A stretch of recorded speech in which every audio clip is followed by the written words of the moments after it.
పూలు పళ్ళు అవన్నీ లేకపోయినా కూడా ఈ సినిమా ప్రమోషనల్ సాంగ్ చూశాను సార్ నేను. ఆ రోజు మీ ఫంక్షన్కి వచ్చాను. ప్రమోషనల్ సాంగ్ చాలా బాగుంది అసలు. అంటే మీ స్టైల్, అంటే పూలు పళ్ళు లేకపోయినా కూడా మనసుకు హత్తుకునేటట్టు చాలా బాగుంది అది. అతను ఒక డ్యూయట్ కమ్ ఫ్యామిలీ సాంగ్ పెళ్ళైన సందర్భంలో ఉంటే సునీత అదే మన హీరో ఆకాష్, మమ్మీ నువ్వు ఈ సినిమాలో నువ్వు డ్యూయట్ ఏమైనా పాడమంటే పాడద్దు నువ్వు.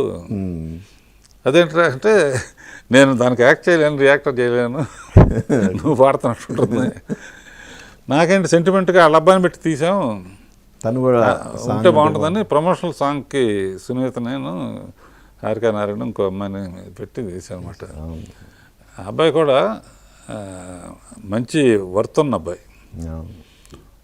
ఇప్పుడు ఏదో ఒకటి చెయ్యాలనుకున్న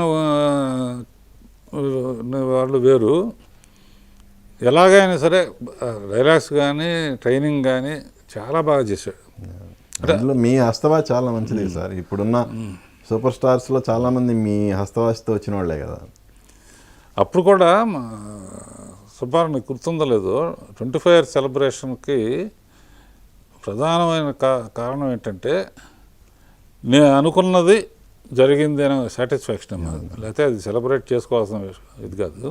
మనం బిజీగా సినిమాల్లో ఉండి ఇప్పుడు కేవీ రెడ్డి గారు వాళ్ళ తరం తర్వాత ఆది సుబ్బారావు వాళ్ళందరూ వచ్చారు, వాళ్ళ తర్వాత మేము వచ్చాము. ఆ తర్వాత మనం ఏం చేయాలో మన చుట్టుపక్కల మన జీవితాన్ని మనం స్టడీ చేస్తేనే తెలిసిపోతుంది మనకి.